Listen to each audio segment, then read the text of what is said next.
Hey y'all, it's Riot. Welcome back to Weekly Hyperfixations. It's week 38. As you can tell by the moo I am somehow sick again. Hold on. You're a little tilted.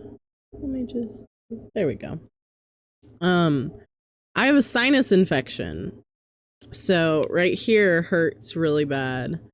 I've taken a lot of medication. We're gonna go. And also, can this stop happening, please? I was sick for a week and then not sick. And then after that week passed, I'm sick again. Stop it. Okay. This is kind of a more rapid fire topic episode because I've been busy enough that I haven't been paying attention to too much this week. So let's go ahead and get started.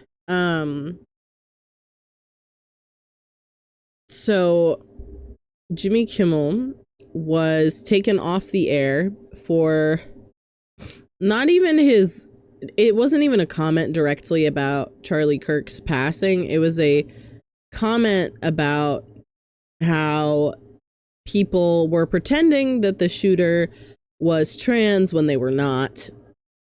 In fact, they were probably one of the furthest options possible from that.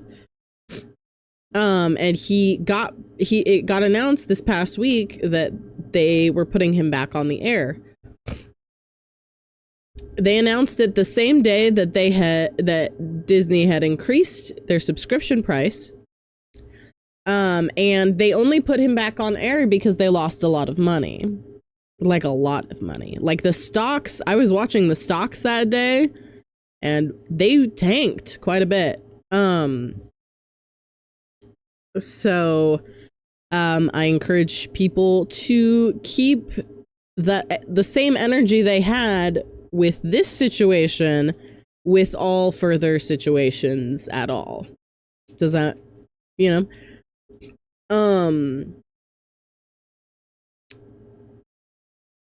Another, this is more of just like, this really interested me. And I don't know if I've mentioned it on Weekly Hyperfixations, but the new president of SAG-AFTRA is Sean Astin. I don't know how becoming the president of that union works, but I do think they chose a very good person. And if you're not familiar with actor names, he played Samwise Gamgee in Lord of the Rings, and Bob in Stranger Things. I think that was his name. I don't remember, but he was also in the Goonies, I think. I say as someone who's never seen the Goonies.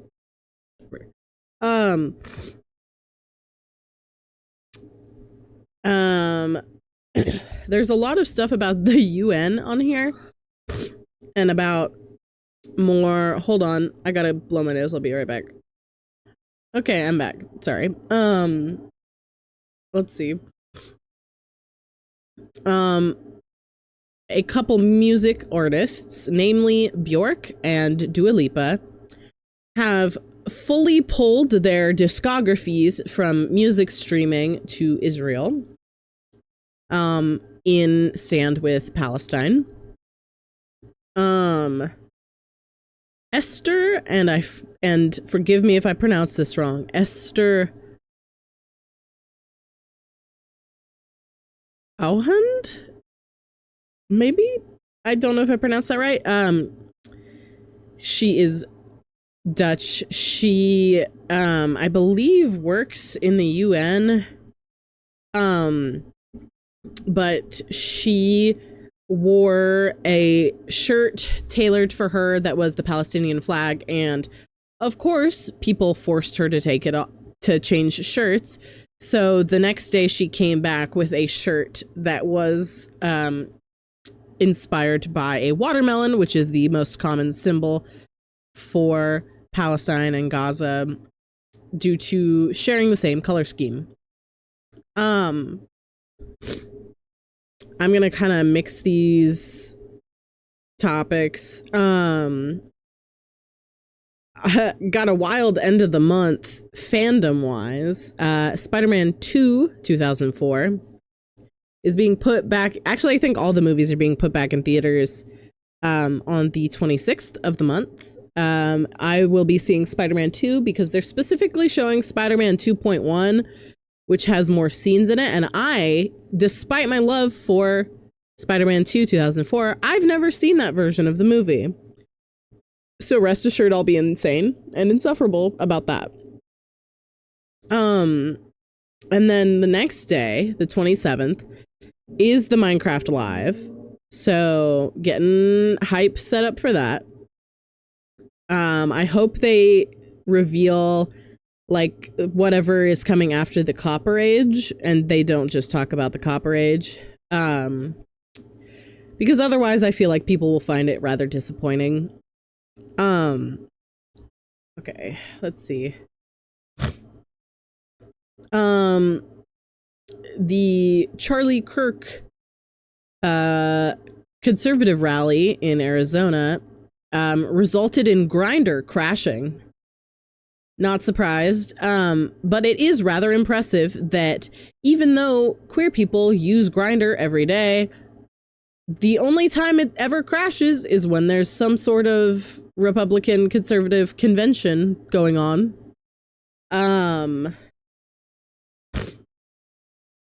Let's see. Oh my gosh. The artist Halsey revealed in an interview that the reason she isn't making a new album is because her label won't let her, which doesn't make any sense. Because their reasoning for not letting her make an album is that her Great Pretender, I think that's what it was called, album, did not do as well as the album Manic, which was, so they're expecting her to do manic numbers every single time. That's not how music works. It sounds like you need to drop the label. I believe another artist who was on the same label was also dropping it for the same reason, for that reason, because, you know, it's not a good example that if you're willing as a label to tell someone they're not allowed to make a new album because you didn't make as much money on your previous album as you did the one before that. That tells other artists that, like, hey, if you don't spit out the same numbers every single time, you will be shut out. And that is not something you should ever do to an artist of any kind ever. So, that was just completely ass. I hated hearing about that. She's been through enough, man. Like, I don't,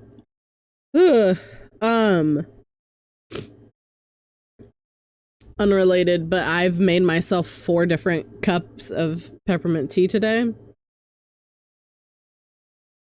Because, fun fact, I am taking medication specifically that helps with sinus infections, but it's also recommended to, like, drink hot drinks and, like, spend time in like a steamy shower or something. So I'm trying to do everything really to get this sinus infection gone. I have something that I'm supposed to do on Saturday. Literally would not be able to do it if I still have a sinus infection. So yeah, let's see. Oh yeah, we had our, you know, every 4-5 years ish, and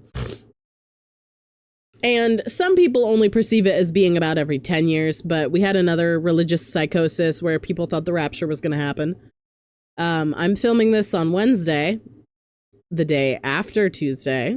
So obviously it didn't happen. And you'll be seeing this even further past then. But I thought that was really funny because though I did not grow up in a church that emphasized the rapture, it is really funny to see religious people say, oh, the rapture's coming, the rapture's coming. When, like, I've read the whole Bible, there's a verse that literally says, no one will know the time, place, or day.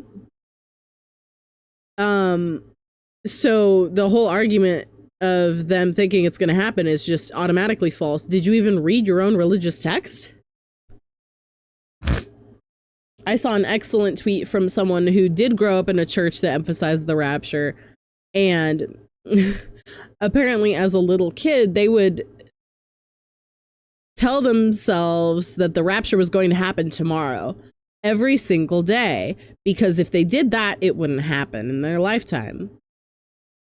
Fair point. I thought that was really funny. The UN had a big meeting. The highlights. When Netanyahu got up to give a speech, most of the UN walked out. The current United States leader made a speech that, I kid you not, he, in that speech, said that all of your countries are going to hell, referring to literally every nation besides the US. And they laughed at him.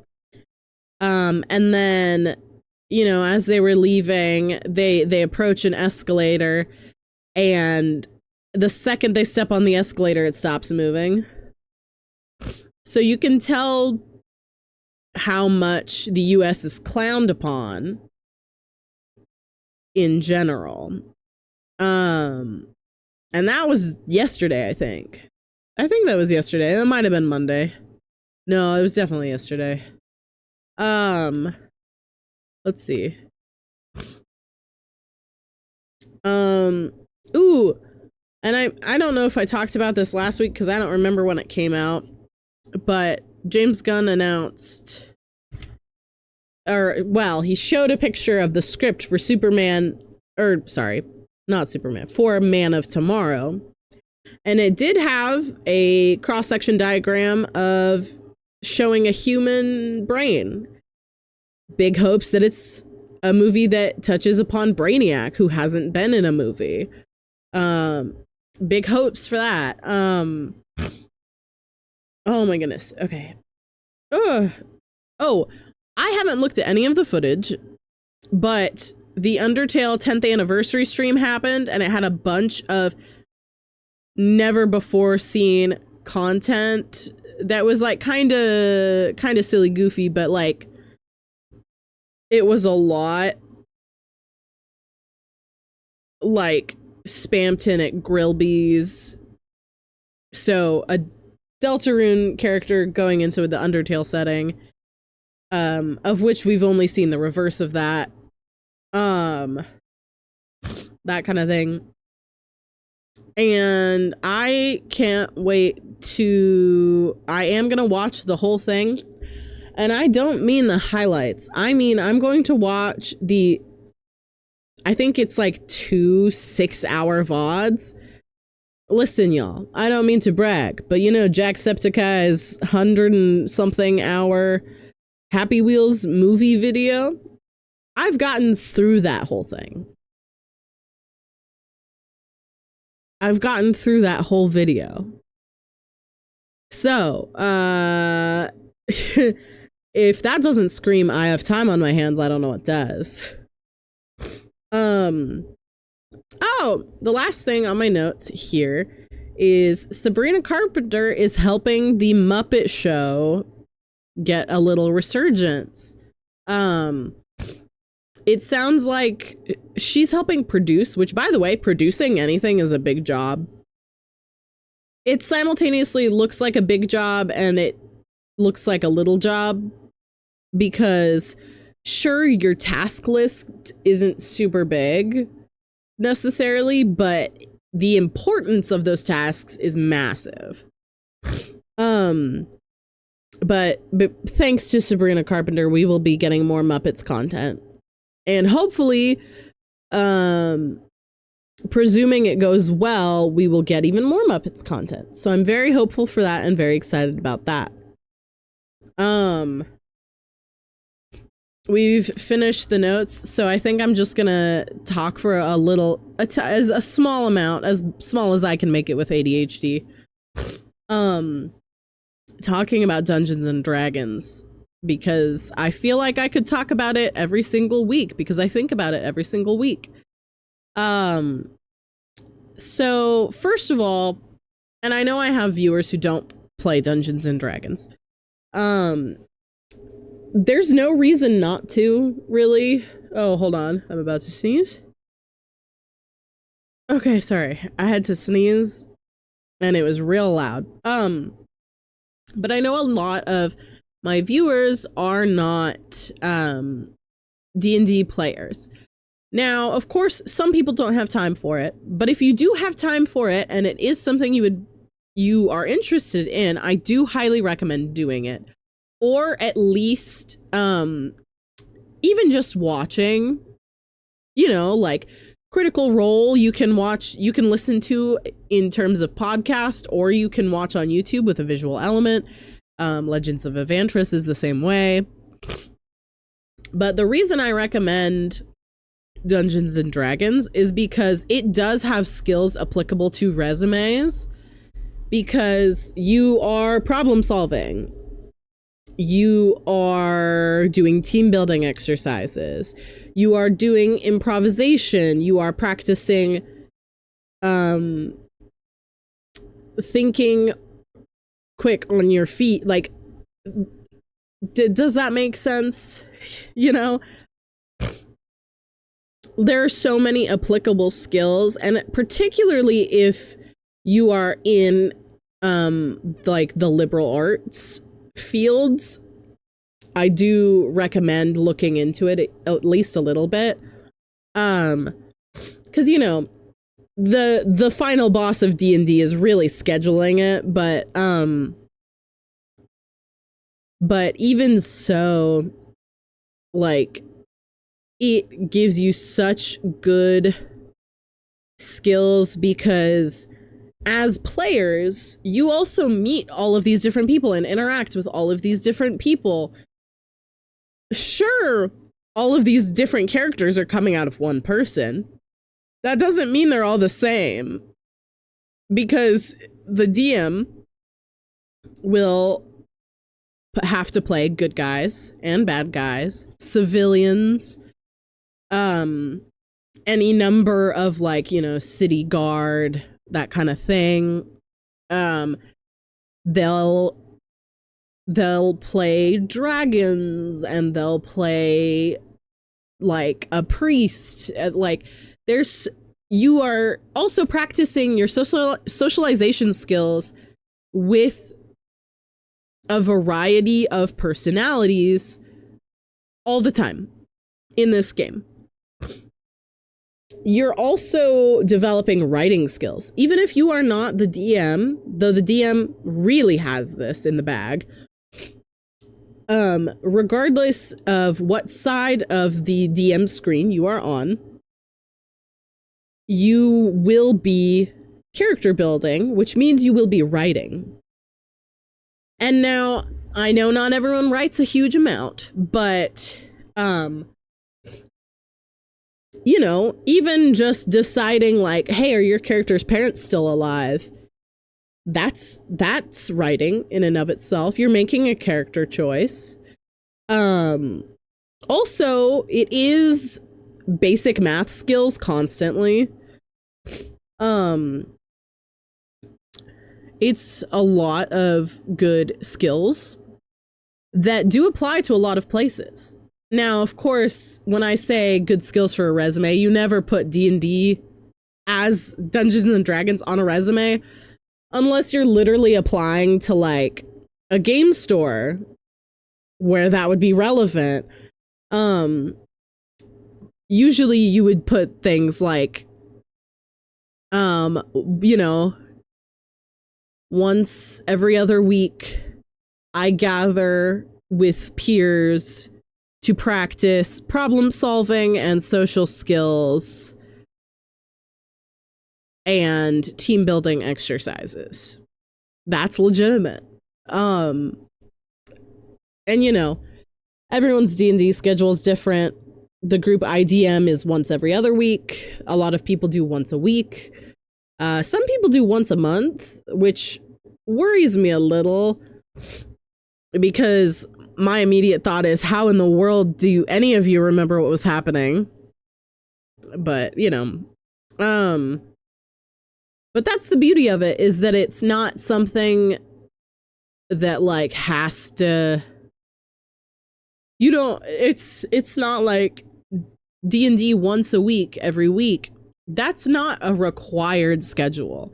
There is no required time to play it. There's, you know, and that's really the beauty of it, is you have a lot of choices on your own. Also, for people who DM, that is absolutely managing peers. Like, that is absolutely managing.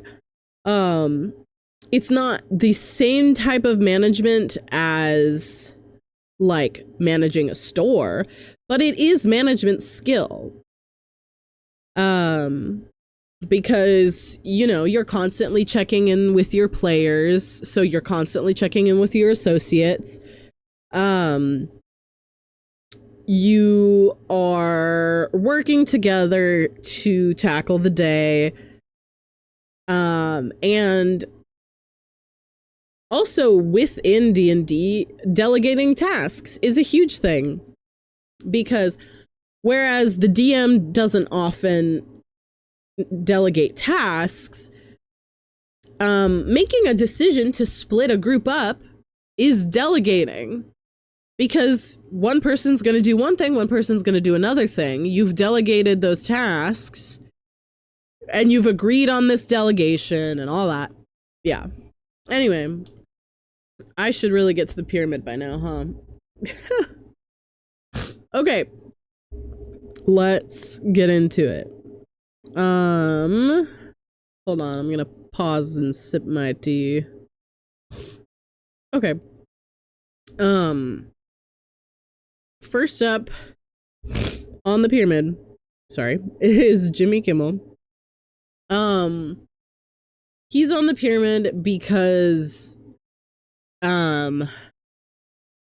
I watched his speech that he gave when he came back after the announcement that he was being put back on air. And just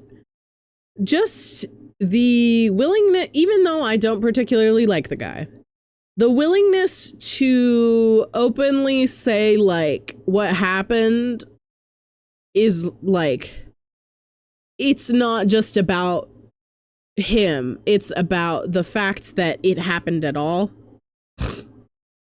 The historical context of it happening, that kind of deal. Hold on. Oh my gosh. My apologies. I'm back. I sneezed more than once and it like sent me, you know. I was talking about Jimmy Kimmel though. But I think it's very good that in his basically return speech, he was very open about the fact that he understood that like the issue extends beyond him. He was just the big event, you know, acknowledging that like, and he also acknowledged it prior to his return speech, because it's just absolutely just an authoritarian play on things. So Jimmy Kimmel is on the pyramid because despite the fact that I don't really like the guy, that shouldn't happen to any comedian in any respect of the word. And it just shows you how far the cookie has crumbled. Next up on the pyramid is Bill Nye.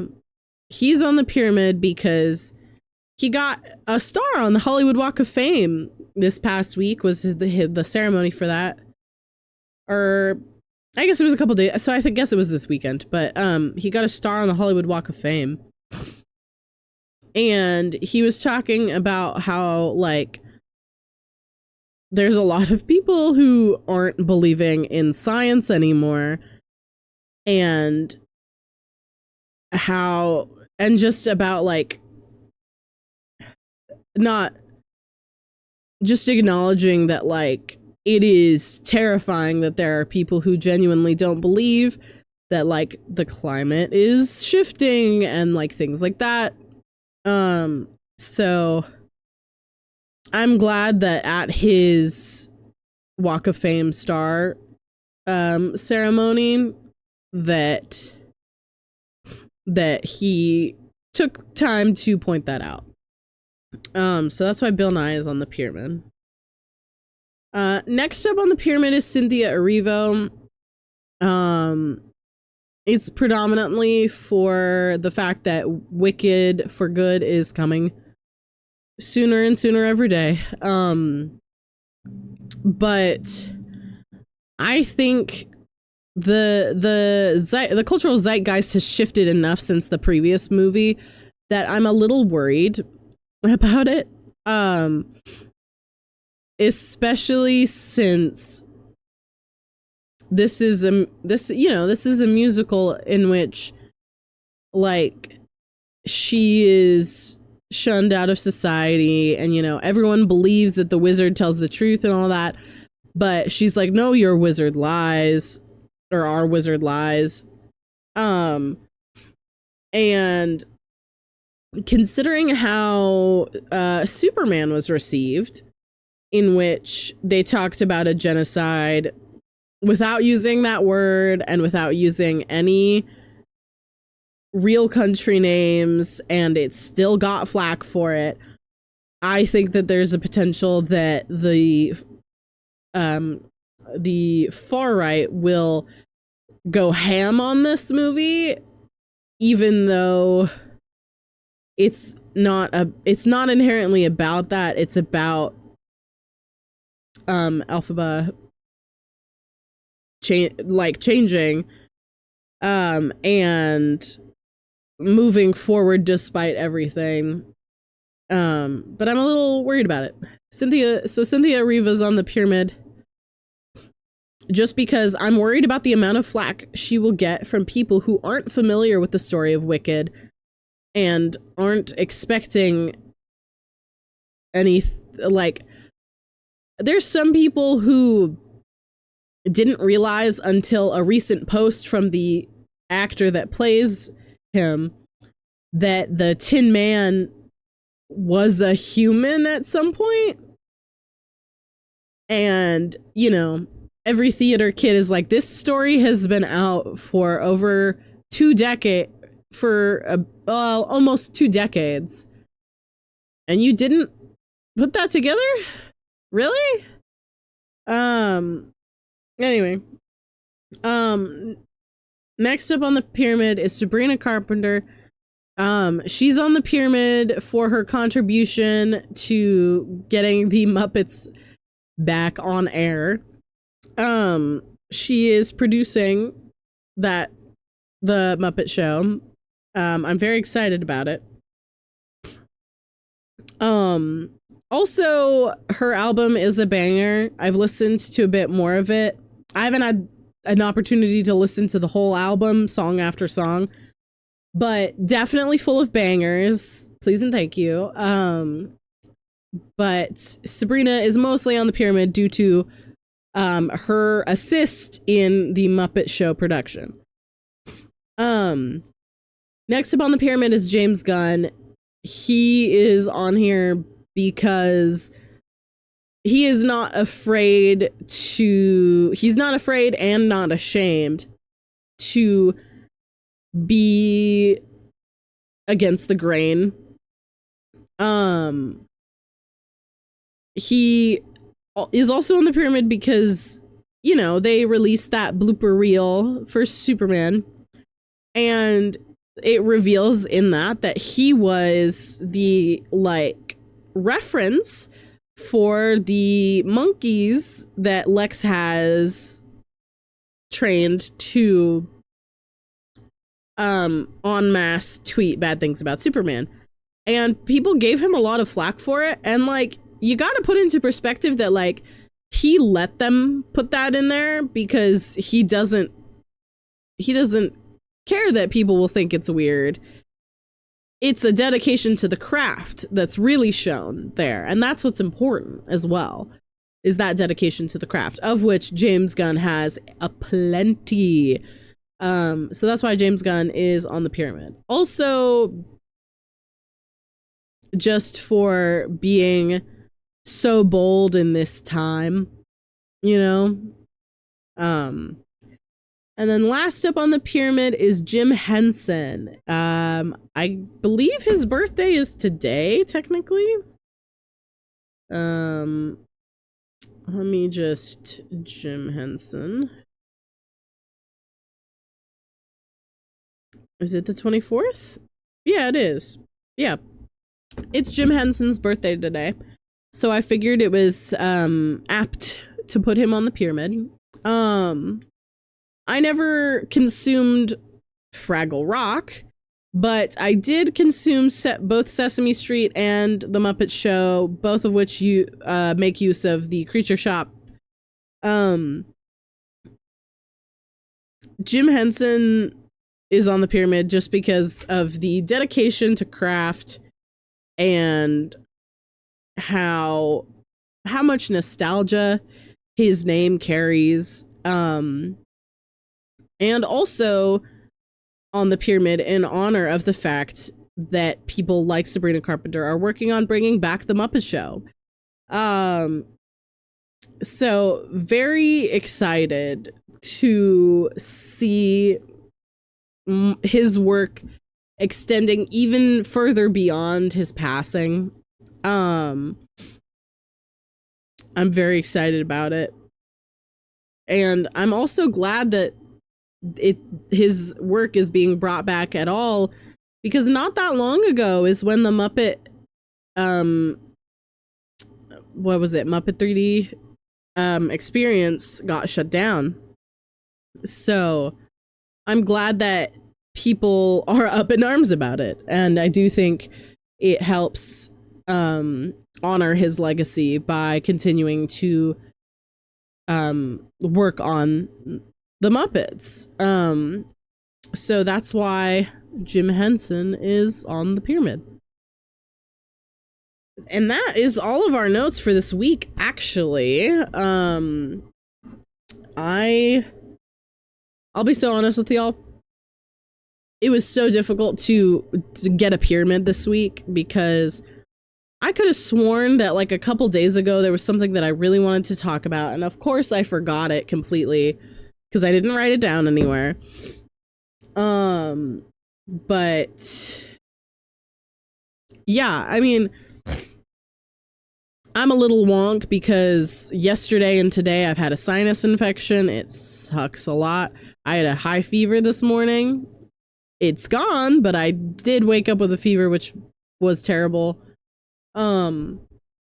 But regardless, thank you all for watching. I have a feeling I will continue to talk about D&D at least a little bit every episode.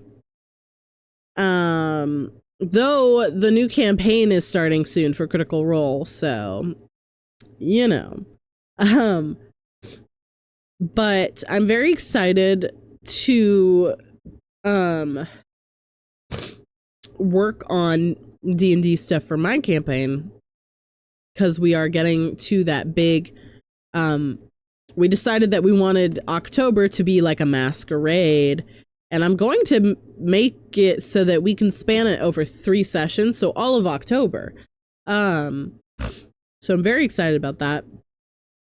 Our next session is on the 4th, so I'll also be so influenced by Critical Role at that point. But yeah, hopefully I'll no longer have a sinus infection. It shouldn't last more than a couple more days, but thank you for putting up with all of my pausing throughout this episode.